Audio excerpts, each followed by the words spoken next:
Bom dia, pode chegar que está começando mais um Manhã Diversa para você. Hoje é dia 20 de dezembro, última segunda-feira antes do Papai Noel passar, né? Bom dia, Roberta, minha companheira de todas as manhãs. E aí, Roberta, como tá a sua expectativa para essa semana? Claro que eu tô ansiosíssima, mas é uma ansiedade boa, porque muito tempo, né, sem Natal, e o Natal é a reunião mais aguardada do ano entre a família, né? Então, assim, não vejo a hora de ver minha família e que eu tava com muita saudade lá em casa. A gente realmente tem toda uma tradição de Natal, então, assim, eu tô animada, mas eu tô mais animada ainda pro nosso programa de hoje, que tá especial. É isso aí. Especial e internacional, né? Porque hoje nós vamos falar sobre Open Banking e Síndrome de Burnout. Não faz ideia do que seja, mas é um motivo para você ficar ligadinho com a gente aqui no Manhã Diversa. E você vai aprender aqui com a gente como preparar um café da manhã completo, os exercícios ideais para chegar o corpo no lugar depois de tanto tempo parado na pandemia e também a deixar as suas redes sociais mais protegidas. E no quadro Bora Rangar, o chefe Arthur Veloso vai ensinar uma receita que você pode reaproveitar a ave que você fez para a ceia de fim de ano. É o salpicão festivo. Então fique com a gente porque o Manhã Diversa está só começando.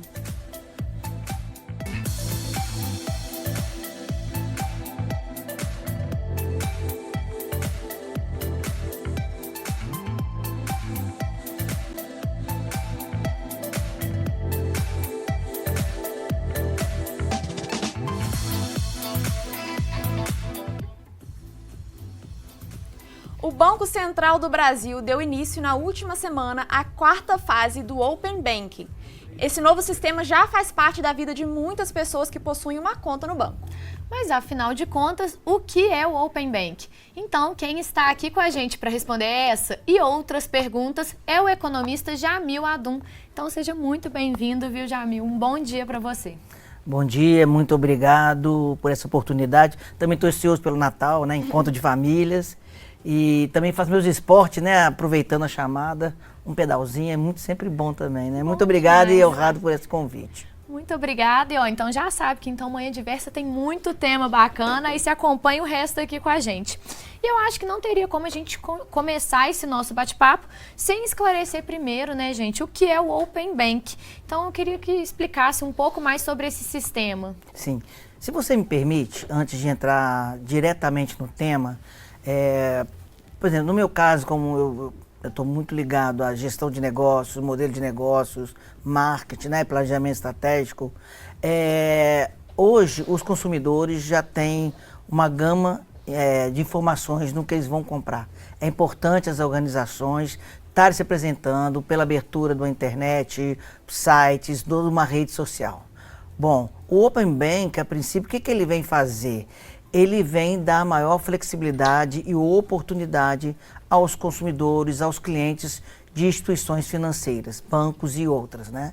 É uma grande oportunidade para que quem precisa aí de um empréstimo, de uma previdência, por exemplo, ele vai ter agora uma abertura de diversas instituições que tenham condições de ofertar para ele aquilo que é mais propício ao perfil dele e aquilo que ele realmente necessita comprar, né? Vamos dizer assim, adquirir dentro de uma instituição financeira. Uhum. E o Open Bank já está na fase final, né? A última foi a quarta fase. Explica pra gente quais são as novidades dessa nova etapa. Bom, vamos lá. Ele vem de uma forma gradativa, né? É a quarta e última, né? Que a gente chama também do Open Finance, né? A primeira foi no meu ver, foi uma oportunidade das instituições que queiram participar, demonstrar seus produtos e serviços, né, até para os concorrentes, de uma forma até para os concorrentes e para todos verificar o que existe de produto e serviço do mercado, que eles tenham ou precisam criar ou aperfeiçoar. Então a primeira etapa foi mais nesse sentido, eu acredito que foi mais nesse sentido, cada um se conhecer e ver o que ele pode fazer de melhor para o consumidor. Bom, a segunda etapa então foi a proposta já dos consumidores poder compartilhar alguns dados, né? Dados pessoais e outros. Depois você vem também agora a questão de compartilhar com bancos, né? E agora a última etapa é a ampliação disso. Então entra o sistema financeiro como um todo. Então você aí que precisava de um empréstimo, serviço de contratação de seguro de carro e outros, agora você tem ampliando. Para quê? Para seguradoras, corretores, a parte de câmbio, né, e previdência. Ou seja, aumentou o leque de produtos e serviços que o consumidor tem à disposição para poder verificar o que é melhor para o perfil dele, né? Ou seja, ele não precisa estar mais preso com seus bancos, nos seus bancos antigos, né? Ou preso com todo um histórico e partir do zero em outra instituição. Com, né, a possibilidade de compartilhar essas informações, a instituição que ele permitir, sempre é com a permissão do cliente, do consumidor, ele vai poder transferir todo um histórico de informação, né, de cartões de crédito, de financiamento, tudo para outra instituição que ele permitir que ela saiba. E não é só isso, é o tempo que ele quiser e as informações que ele quiser de acordo com o produto e serviço que ele está precisando. Essa minha próxima pergunta, ela está bem ligada a isso que você explicou e até retoma, assim, alguns pontos que você trouxe.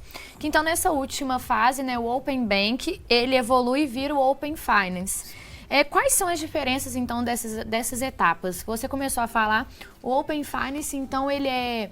Como a pessoa já passou os dados, a gente já sabe quais instituições aderiram a isso, aí agora seria mesmo a pessoa usufruir desse sistema? Qual é essa diferença? Dessa forma, é bem isso que você está falando. Ele ampliou, saindo para o sistema financeiro e antes era o sistema bancário. Então, antes você era a questão de conta corrente e outros, agora não, agora você tem uma amplitude, como eu falei anteriormente, seguros, a previdência, né? Apertão de câmbio, corretagem, vamos dizer assim, e outros, né? E aos mais de 1 milhão de pessoas, né, que autorizaram o compartilhamento de dados e mais interessados, né? Afinal de contas, a gente está falando de dados aqui, a gente já falou aqui sobre compartilhamento de dados. É confiável compartilhar esses dados? Bom, todo o processo ele é regulado, como vocês apresentaram no início, pelo Banco Central e envolve aí a Lei Geral de Proteção aos Dados, né? Então, bom, por mais que a gente tende a confiar, eu acredito que seja uma questão contínua de aperfeiçoamento de um sistema, né? Já temos outros casos, talvez, de invasão de dados, mas, a princípio, eu acredito que sim, porque está sendo todo feito um processo de preparação para isso, né? E, como eu falei um pouquinho antes, a Lei Geral de Proteção de Dados, ela vem para isso, né? Então, essas instituições que queiram participar, elas vão estar regidas sobre essas leis e sujeita a penalidades caso aconteça alguma coisa de vazão de dados, de alguma coisa que o consumidor não queira, que o cliente queira. Inclusive, a Lei Geral de Proteção de Dados já foi tema aqui no nosso estúdio, que a gente já falou sobre, porque realmente eu acho que antes o pessoal não tinha muito, e eu me coloco nessas pessoas, não tinha muita noção da importância, né, de compartilhar os dados, o quanto que isso pode ser perigoso ou não, né? Então, eu acho que agora o pessoal está com um pouco de pé atrás, até entender, né, o que é seguro, o que não é, quais os cuidados tem que ter. E aí, sobre isso, esses números que a gente apresentou na pergunta anterior, mostra que, por enquanto, está numa baixa adesão, né? É normal isso a princípio, né?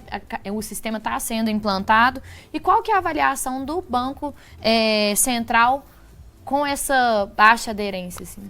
Bom, pelo que a gente percebeu, né, de matérias nas redes sociais e tudo, o Banco Central, ele coloca que está dentro da expectativa, né? Mas lembrando também que é sempre um projeto de médio a longo prazo. A questão cultural, comportamental, até de consumidores brasileiros, né, se você for perceber a compra via internet, ela demorou também por desconfiança.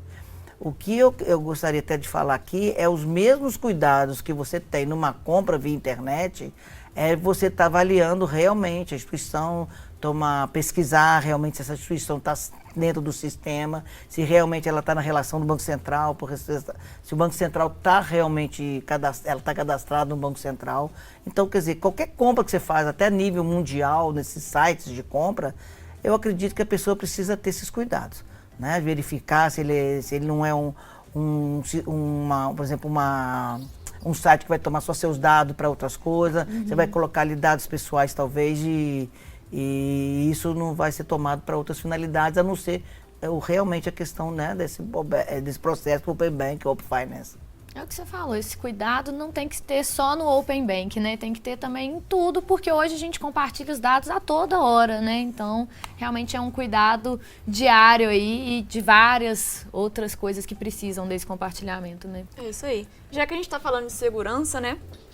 Com certeza, uma grande preocupação que as pessoas têm, uma preocupação geral, quando a gente fala de dados e de banco, né, de informações, né, de informações bancárias, é aquele famoso caso em que você recebe uma notificação de que foi feita uma compra que você não autorizou, né? Isso pode acontecer a mais com o Open Banking. Caso, né, isso aconteça, o que a pessoa deve fazer? Que tipo de preocupação que a pessoa deve ter nessas situações, assim? Olha, o primeiro passo, e talvez para evitar isso tudo, é que numa questão de você compartilhar o dado, nada será feito se você não aprovar. Então, provavelmente, se isso acontecer, pode ser por outras condições, não porque você realmente liberou isso. Mas aí vai caber, como eu falei, você tem a Lei Geral de Proteção aos Dados, você tem que verificar se realmente foi feito por alguma instituição financeira, se não foi outro lugar que você abriu um site, outra coisa, foi feito por isso. Mas tendo um processo de legislação que te defende em relação a isso. Em casos, né, disso acontecer com as pessoas, é possível você entrar em contato com o banco e tentar solicitar o estorno desse tipo de golpe, né? Isso, e até verificar se realmente. Mas só para lembrar, nada é feito se você não aprovar. Então, né, tem que tomar muito cuidado, que a gente viu a questão de navegação, o site que você está indo, para ver se pode ter ido, esses dados eu posso ter ido por outro tipo de navegação e não realmente a questão de que você está utilizando o Open Bank. Isso aí. Olha, a nossa conversa está só começando por aqui, mas no próximo bloco a gente continua, mas agora a gente vai para um rápido intervalo e daqui a pouquinho a gente volta para falar mais sobre esse assunto. E se você tem alguma pergunta, é só enviar para a gente no nosso WhatsApp. O intervalo é rapidinho, mas dá tempo de mandar sua pergunta pelo número que está aqui na tela. A gente volta já já.